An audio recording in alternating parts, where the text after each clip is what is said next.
Wonderful introduction. My name is Hawra Milani, and I'm a computer science teacher and researcher in computer science education. I'm really interested in the way people learn computer science and how we go about software engineering at a very young age. And that's when I founded my organization called Code to Serve that goes to underserved communities in London and teaches children from as young as 8 years old to code through apps, and through games, which is awesome fun. Today, my talk is 6 soft skills for super software devs. I should have had a prize for someone who's able to say that 3 times without making a mistake, yeah. So I realized it's a bit of a tongue twister, and that's to add to the fun of it. We realize when talking to HR professionals that one of the biggest reasons that IT projects fail are not because of technical skills. So we tend to think that it's got to do with the way the code went or the production or things like that. But when we speak to the majority of them, they say it's actually soft skills and social skills that cause projects to break down. So I'd like to really touch upon the 6 most important ones that they believe help developers grow and become better people in the long run. And obviously, that's when companies can thrive and business can thrive. So as we all know, being a software developer involves more than just writing code. There's a particular set of skills that we need to thrive in our career and succeed in it. And we're going to go through all 6 and, come out with tangible results, hopefully, to see how we can move forward and what we can do. Because if we're always going to be talking about theory, that's not much fun. So recent studies reveal that a growing number of applicants to tech positions severely lacks these soft skills. That's a bit of an issue because, as we all know, the whole tech field is developing at a rapid environment. We need to move forward. And when we have people coming out of schools, going into the tech environment, unable to master these skills, then we're not really moving forward, are we? We're always going to end up with a deficiency in the number of positions that we have. And the World Economic Forum has reported by 2020, which is when we're nearly there, okay? So a year and a bit, most companies will be focusing on these skills. Technical skills can be taught. You put them through training, it's done. But when we're working on ourselves as humans, that really matters what we're doing, how we're treating other people, how we're empathizing with other people, how we're, teamwork in general. And let's help HR professionals just, not struggle anymore with finding the appropriate people. So I tend to do a lot of this with the younger students when we're working in Code to Serve. We teach them technical skills, and then we make them imagine scenarios as if they're working in the real-life environment and get them to really work on these skills at a very young age. The first one is communication. How many of us struggle with day-to-day communication with other people, generally? Do we feel like everything's just smooth sailing and going across? No, yeah, I think that's one of the biggest issues that we have. One of the easiest ways to communicate, obviously, is through email. And before work each day, you'll probably have loads and loads of emails that you have to go through, and they can quickly become a death trap for productivity. You feel like there's just ongoing number of emails that you have to reply to. And so I just thought there must be a standard format that we can use to move forward and get through, because I'm one of those people who's really anal about having my email inbox just not overloaded. I can't stand it. I can't focus on any other piece of work. And so I thought maybe I can share my style, although I think Gmail have now beat me to it and just providing you with auto-completed sentences. But let's go through the structure of 4 main points that we can use when replying to emails that make life so much easier. So we always start with thanking the person. I know this sounds really, really obvious, and it's just like, duh, of course. But so many emails we see, they start off with just replying with what you need, not even interested in what the other person is expecting, and we haven't even thanked them for taking the time. We all know how long it takes to reply to an email and to think about it and to find a solution for this form of communication. So it really helps when we start a sentence with thanking the person. As the saying goes, people don't always remember what you've said to them, but they always remember how you made them feel. So it's really important that we focus on making people feel good. As I said, these all sound really, really basic and straightforward, but a lot of us are lacking these. So the second one is to emphasize the point. So I believe so-and-so, this is exactly what you meant. Is this what you meant? And ask any questions if you need any clarification, and verify the actions that we'll take in the next steps. So these 4 generally tend to be the best way to reply to any email and any form of communication that you have. With regards to technical content, Joel Spolsky, CEO of Stack Overflow, who doesn't love Stack Overflow, especially when we're all beginning to program. Obviously, it's our go-to guide. He says, the difference between a tolerable programmer and a great programmer is not how many programming languages they know. And it's not whether they prefer Python or Java. It's whether they can communicate their ideas. By persuading other people, you get leverage. And by writing clear comments and technical specs, we let other programmers understand our code, which means they can use and work with our code instead of having to rewrite it. Absent this, their code is worthless. Now, I understand a lot of software developers are like, no, I've worked on this is my hard work, I shouldn't have to share it. But basic things like caring about how we comment our code and how we communicate it to other people and how we talk to other people about it really helps. It helps us understand it. It helps other people really get to grips with what we're doing. And so, it's the best form of communication. It's really important to be a salesperson of your own work. So a lot of the children that I work with, they seem to have this ideology, which then through research we figured out is called the geek mythology, of the software developers and engineers are always sitting in their basement and just clicking away. They don't want to talk to anyone. They don't want to communicate to anyone about what they're doing. And they're the sole person that you have to depend on for any issue. That's it. Like if it breaks or if something happens to that person, there's no finding a solution because they've worked alone. So it's really important to be a salesperson of your own work. Be proud of your own work when explaining it to other people. And the importance also when being a salesperson is that you get leverage by being persuasive. Once you're persuading other people of the impact of your work, that's it. You are the owner of it. You have the upper hand, which is absolutely brilliant and essential to becoming a better developer.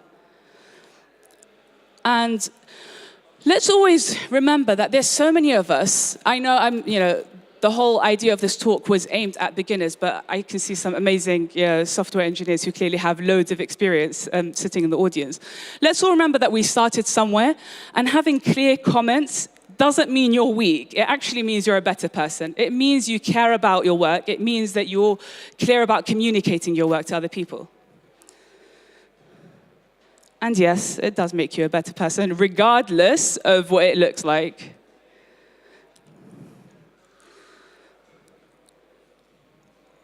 So most of us are happy to work with teams, but we're not sure why.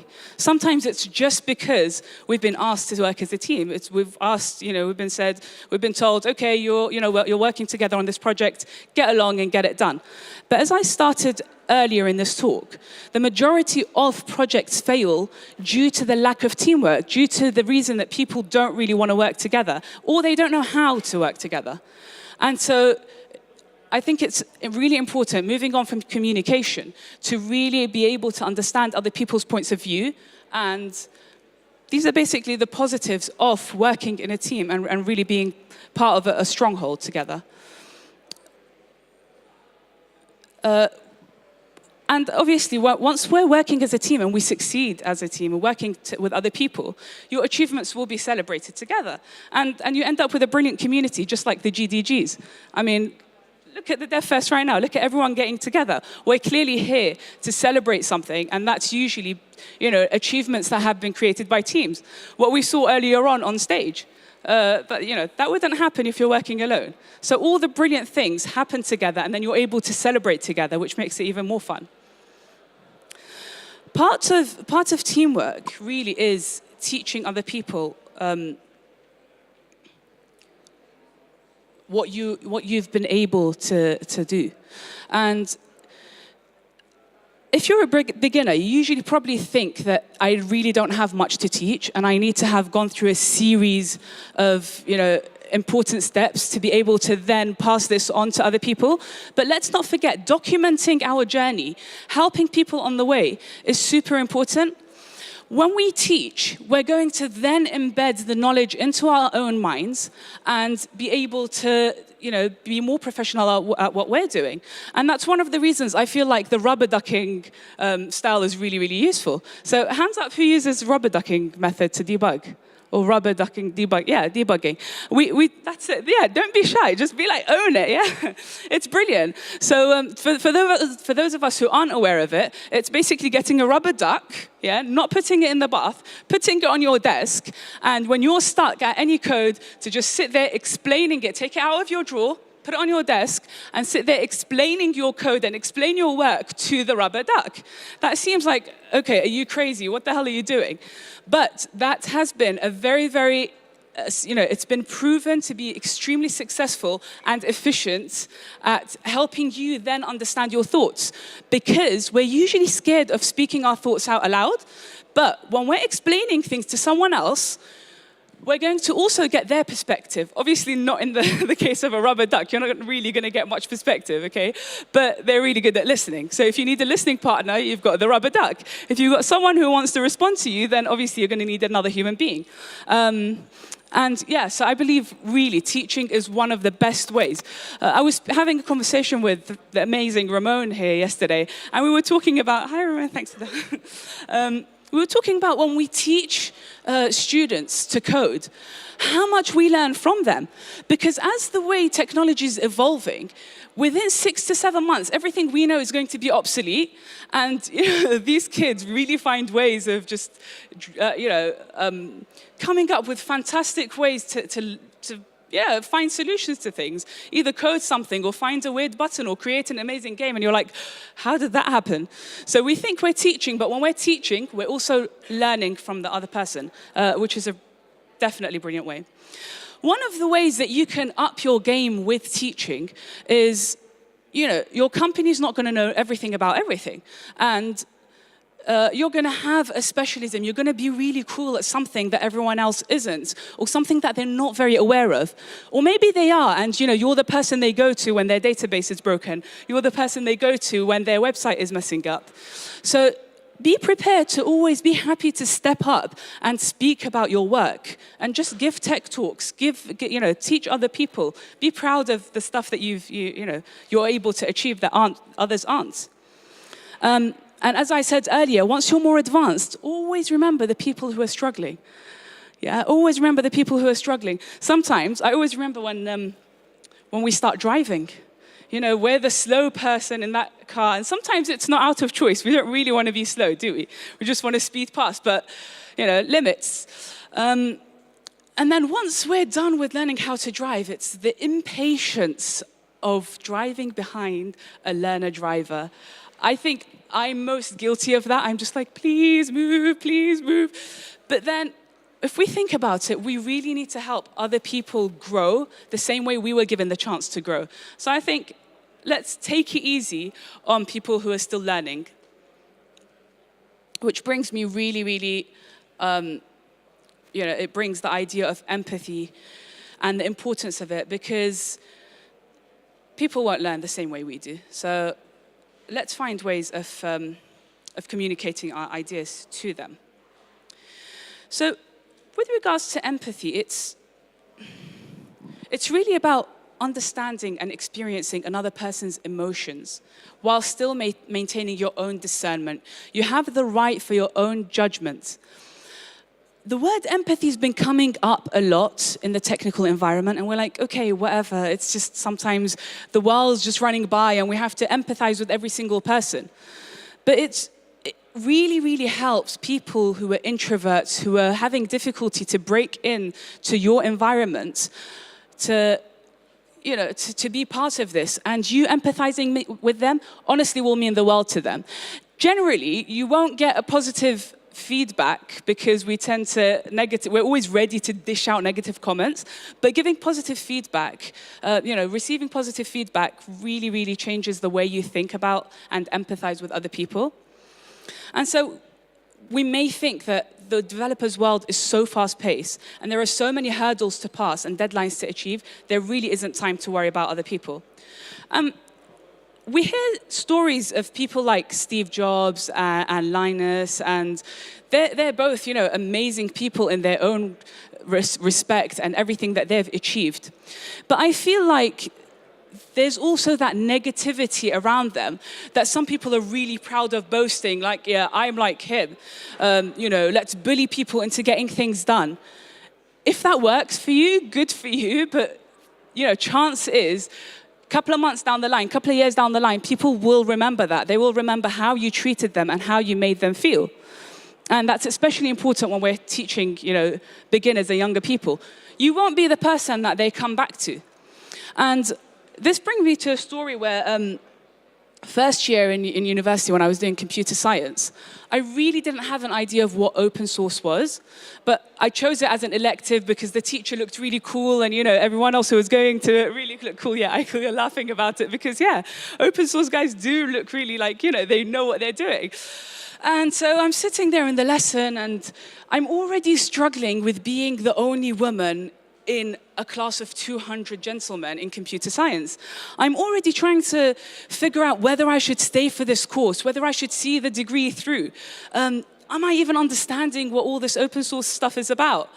And then suddenly, the way the teacher is, lesson after lesson, he'll bang the doors on people who come 2 minutes late. He swears at the students. He's only in his mid-20s, and you've got guys who are just a few years younger than you. But he's being really horrible. And then one day, one guy spoke to him, and he's like, yes, I really like the way, you're doing the whole open source style. And I'm like, you're actually putting people off.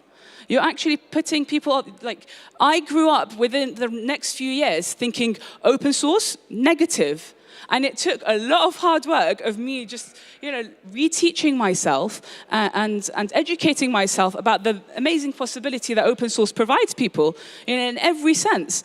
But I had that negative impact. And so let's really try not to have people go through that because it's really not cool. I know this sounds a little bit soppy, but being the kind person, being the approachable one, who doesn't act like they have everything sorted out and their life, journey mapped out ahead of them, it really makes you look good. And it makes us feel good too. There's a positive feeling by being empathetic. With people.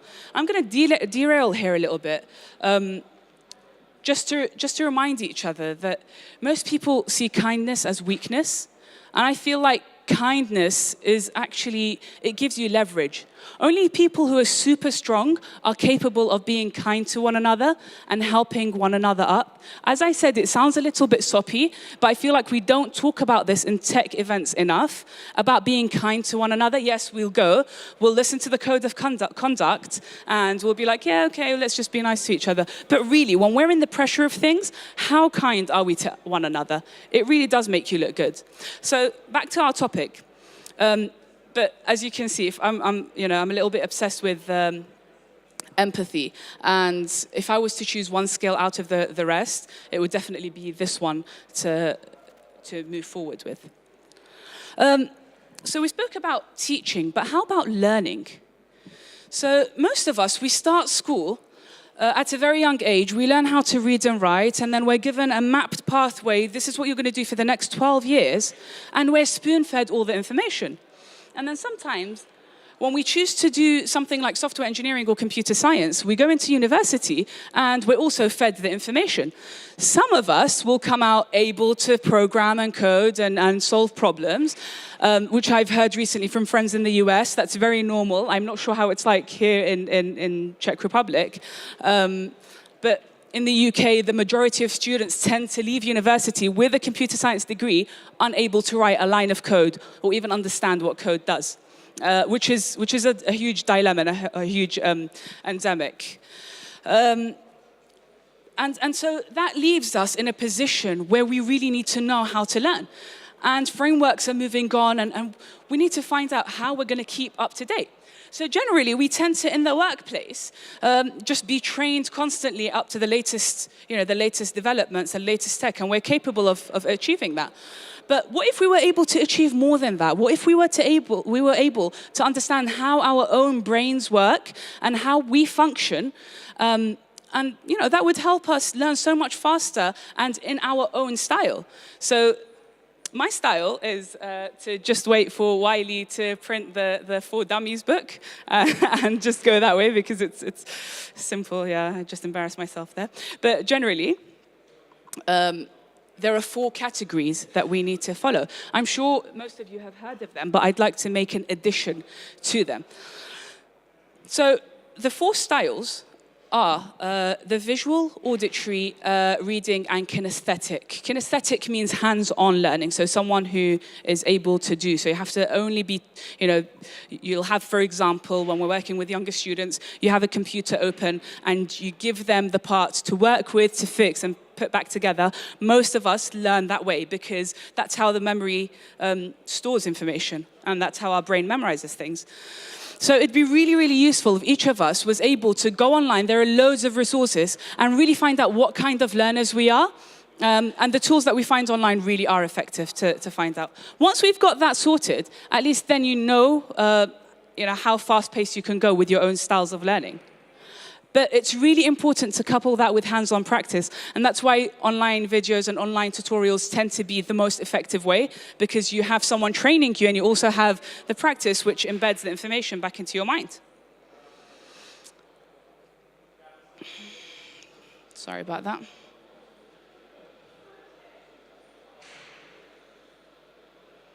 Okay, so the 6th and the final skill that I'd like to talk about is adaptability. It's the personality trait that helps us determine how we respond to change. Lots of people I speak to, and the majority of people I speak to are usually teachers and HR professionals, a lot of them worry about people being able to adapt.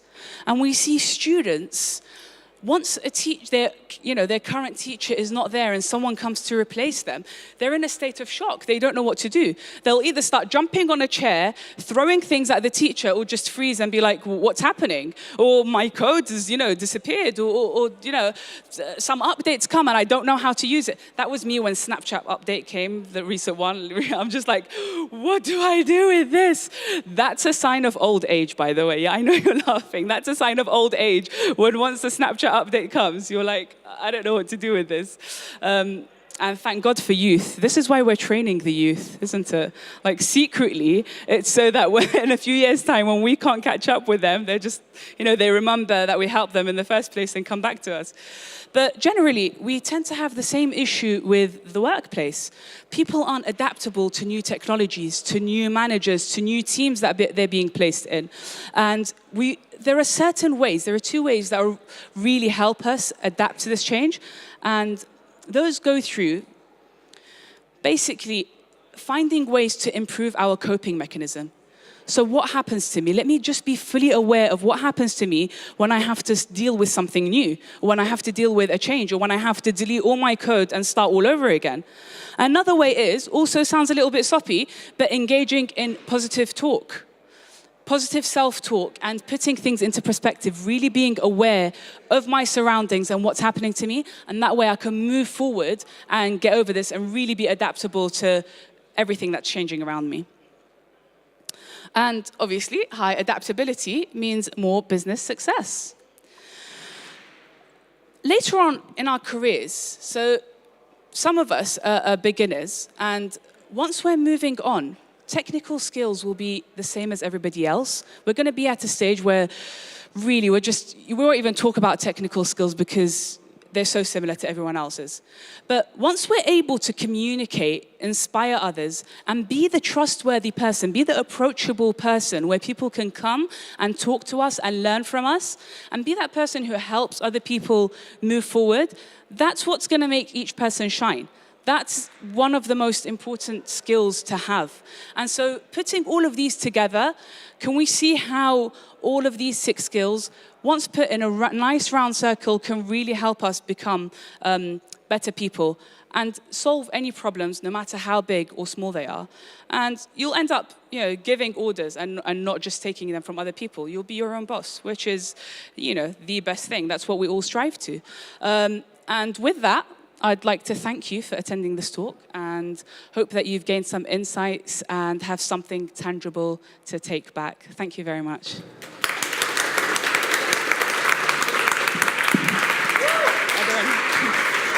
Thank you, Hawra. Thank you very much. This was very interesting. And I just realized that. and now we have the questions from the Slido. Unfortunately, we cannot put them on the screen, so I will just read them to you. So the first one is, what is the best way to test soft skills during the hiring process? That's a real cool one. I believe that some companies are actually working on this to the same way there are big companies in the UK, usually the financial ones, that work on putting these skills together in behavioral tests and situational judgment tests, which lots of people really hate, but they've been proven through psychologists that these are the best way to test these skills. But I believe also in a way where we can, before hiring someone, we can tend to figure that out, give them a full day of testing and interviews, or a half day, and put all of these in a certain program. So give them something to solve, maybe find a way to have their whole code deleted or something that they have to start, or jump at them with a different idea. So they start with one idea, and then they have to jump with a different idea. That will test their adaptability. Mix and match people's strengths. So someone who's very quiet and just put an introvert in there and see, will they be ignored? Will they just be, pushed to the side? Or will they be helped and taught? So I think, that will just help through teamwork. That will help through judgment, through problem solving, through teaching other people, and empathy. You can definitely test empathy through things like that. Or just bring them to a code club and see how they'll work with, students who don't know what happens when you click the mouse. That's really helpful. So I trained as a teacher, but sometimes I'm just like, please, God, give me strength. But I think that's a really good way of figuring it out. Yeah. Thank you. The next one is, how can we create an incentive for teams to improve their communication? Should we give up on those that won't? Yeah, that's a really difficult one. Some people just don't want to. They just don't want to communicate. They don't want anyone to be part of their team. I think incentives sounds like a really, really good one. As well as providing, so before creating incentives, let's provide a suitable working environment. Let us choose people who are happy to work with others, and let's ensure that this environment kind of makes everyone get together. Free food usually does that. I'll be there. But yeah, free food, perks, fun, they usually work because the workplace environment is really changing now, isn't it? So people don't have to sit at their desks and literally code all day. They can have a chance to work around tables and stuff like that. As for people who don't want to, they just tell you what to do to them. Yeah, I think that there are ways. We just have to empathize with them, understand where they're coming from, understand their concerns, and then talk them through it. Some people just need more work than others. I mean, some students, I'm talking about students because a lot of the time because they're the majority of people I work with, younger students. A lot of them will some of them will catch on within a week, and some of them you'll wait a whole year of constantly talking and empathizing, and he's nodding his head because he knows, and talking to them and really working with them without judging until at the end of the year, once you've given up and cried all those nights, they just flourish. So some people just need longer than others. I mean, it's the way their psychology works. Let's just be empathetic towards them as well. Good. So that's the way to motivate them, but then really the next question is how to help them. Because if you would like to teach yourself, you will do it, you will read a lot of articles, but how to help the others? That's a really good question. I'll go back to my original answer, and that is to work with them the way... Are we talking about people who are motivated, who are not motivated to learn? They probably are motivated, but how to, get them there? Okay, really? So let's find out how they learn. If they come to you and say, please, can you help me with that? Okay, so that's what we tend to do with kids. So why not do it with adults? Why do we worry once we're adults, we need to have everything planned, we need to have, this adulting face on us? What is wrong with us? I mean, we're clearly happy to dress in king's clothes and just be we're happy to have fun in tech events. So why not have fun in all of life? Why can't we just always be kids? It's really okay. And it's not even being kids, it's just us being normal. And I feel like once we're passionate about something, there's no lack of motivation when you're passionate about something. It's only because you've been put in a position in something that you dislike doing, and it's been forced upon you. That's what I truly believe in. If it's forced upon you, you're not going to enjoy it and you're not going to want to move forward. If it's not forced upon you and it's your choice and it's something that you're interested in, you're always going to be passionate. How many people just stay up all night over a project that they're really excited about? So imagine if that's with all the life choices that we make. So back to the question. I know it didn't fully answer the question, but let's find out how they learn. Do they learn by ripping the computer apart? I mean, me as a 9-year-old, I learned how to fix computers. So I spent 10 years in hardware, and I only learned that through washing keyboards under the sink. Literally, getting hold of it and be okay, this is dirty, let's put it under the sink. I learned, I didn't do that mistake again, and I taught people to not do it. Although, it tends to come as a logical thing. But yeah, if people learn by breaking and doing, let them. If people learn by reading, let's help them. We'll read with them. Good. But so find the best let's just way find out for how them. people learn. Good. Interesting. Then we have, how do soft skills work in remote working when people do not meet in person? Any tips Slack. for that? Slack. But how do you teach them to communicate on Slack? That's really hard. And how to be empathic. Especially when people spam it. Just emojis, right? That's a really good one. See, some soft skills you don't need if you're working remotely. Such as, actually, can I take that back? We need them always. We need them. So I'm trying to figure out which ones do you not need. You need teamwork. You need to be able... That's a little bit more tricky, isn't it? Because then you're not teaching them how to communicate clearly, speak slowly, be aware that people, sometimes need to read your lips when speaking, be articulate in moving on your ideas. That's when we focus on more, this is how you write an email. This is how you communicate on Slack. This is how you work together as a group and, managing your time. So that takes a lot more effort, but I think it's just a few hurdles in the beginning. Once we have a system in place, so the trick is having a system in place and then implementing it. Does that answer the question, or is it? I think it does. Not fully? Yeah. But I feel like that'll just take much longer if we were to explain step by step, but I'm happy to talk about it later. I mean, we can devise a plan together. We still have a few minutes, so... Okay. Maybe a question, is there such a thing as too much communication or empathy? As in, do you feel like if you were... Is this off? No. As in, do you feel like if you were too empathetic that people will take advantage? Is that what it is? It is possible that you don't have the authority, they will not take you seriously. That's what we spoke about earlier, isn't it? Lots of people won't take you seriously because they take kindness as weakness. And that's on them. I think that's on them to decide whether they should judge you that way. So What's the other question that we were talking about? So we were talking about empathy and Communication.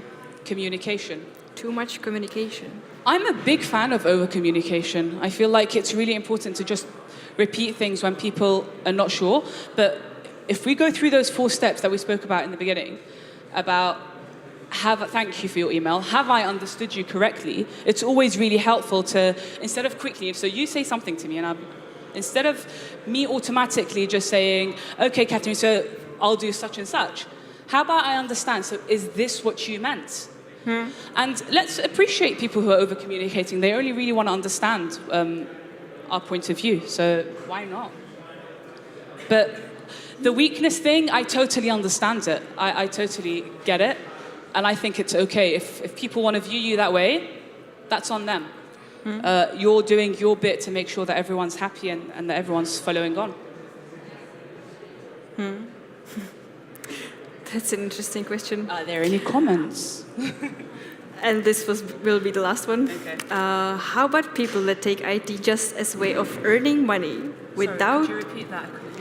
How about people that take IT as a environment just as a way of earning money without having any passion? Can I work with those people? Ooh. That's hard, right? They're still going to have to communicate one way or the other. They don't need anyone to test their projects. They don't need anyone to test They'll learn through failure. They will literally, I've worked with people who think they can work as lone wolves for like 2, 3, 4 years and bully everyone around them. It's very unfortunate for those who are working around them. But firstly, speaking up, communicating that back to them, that this is how we're feeling and this is how we're going about this. And you know, there has to be a solution. Has to be. But yeah, I mean, there are lots of people who just do it for the money. So I think each person has a different way of communicating. We have to find out how they communicate and talk to them. They work through money. Let's incentivize them through money. You know, working more efficiently will give you more money. Communicating better will get you more money.